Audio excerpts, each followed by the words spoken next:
We're now joined by Dr. Cathy Rowe, who's chair of the Lifelong Strong New Jersey Steering Committee. Cathy, great to have you with us. Thank you for having me. Let everyone know what Lifelong Strong is.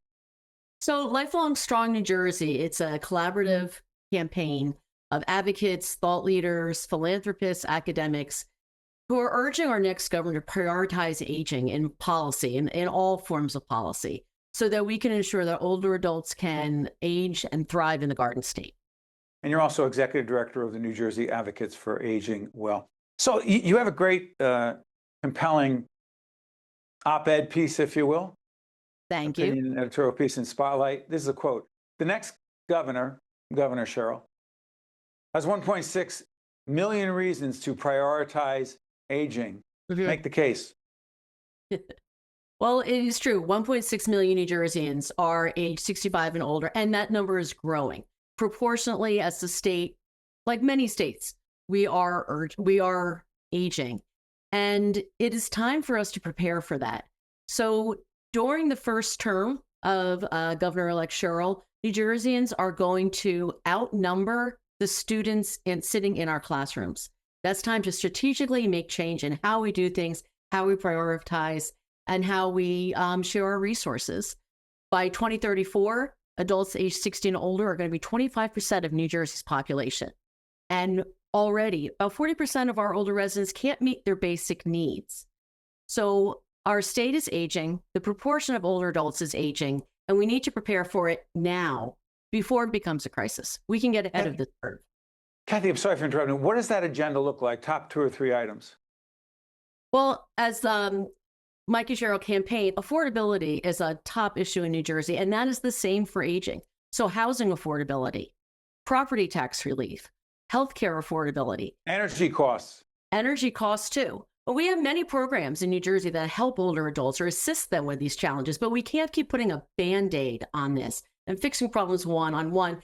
And we also need to look at helping all of our older residents, not only the most vulnerable, but all of our older adults. Cathy, why have you said, it's interesting, you said that ageism is the only ism, racism, sexism, a lot of isms. Yeah. You've said that it's sort of acceptable. I think it's more than sort of. I think for some reason it is still acceptable. And ageism is discrimination against our future selves. I mean, unless we all picture ourselves being put on the shelf somewhere. Well, we're talking about ourselves. We're talking about our own futures, not just our grandparents or our aging parents. What do we want as we age? So if we continue to keep our ageist tendencies, we're not preparing for ourselves. We're othering ourselves. We're treating ourselves differently. And then we're not part of the conversation about what we want and need in our futures. Well, let me push back a little bit. Some of us who are aging are in the category you just talked about. We try to deny it. Some of us lie about our age. Others just deny it to ourselves. That's not actually a strategy, is it? That makes any sense? No, I can work It's not my going to way. happen. It's not happening. It's happening as we speak. Yeah. So avoiding it, cosmetic surgery, whatever else, all those things, you can't avoid it. So are you saying lean into it? Exactly. Lean in and prepare. And, yeah, if we do cosmetic surgery, change the way we look, the color of our hair, we can do that. That's all topical. We're talking about the substance behind it.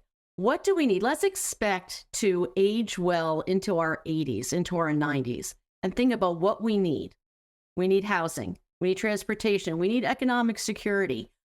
We need social connections and actually things to do. We're not going to sit around in a rocking chair. Let's blow up that ageist stereotype. So let's lean in and think strategically about what we want and what we need to get there.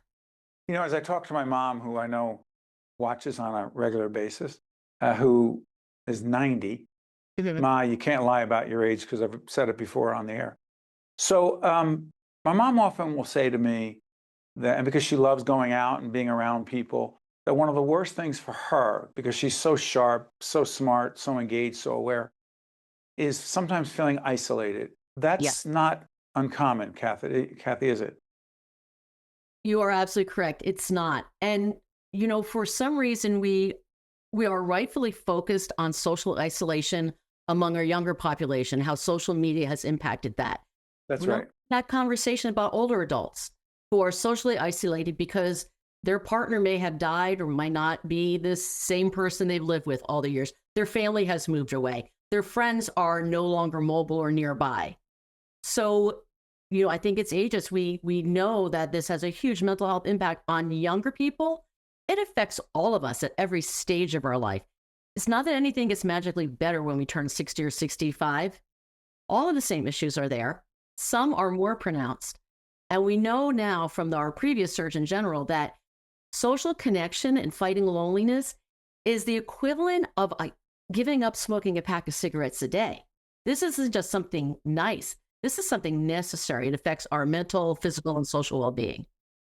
Hey, Cathy, let's make sure we continue talking about issues impacting older New Jerseyans and Americans, ageism. And last time I checked, even though some of us tried to deny it by doing all sorts of things, and working out is great, and all those things are terrific, but in the end, I don't think any one of us can avoid getting older.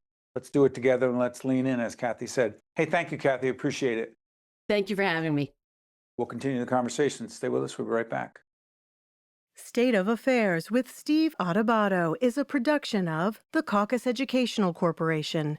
Funding has been provided by the Fund for New Jersey, the Turrell Fund, a foundation serving children, Garden State Initiative, New Jersey Board of Public Utilities, PSEG Foundation, Holy Name, the Adubato Center for Media Leadership, Seton Hall University, and by Robert Wood Johnson Foundation.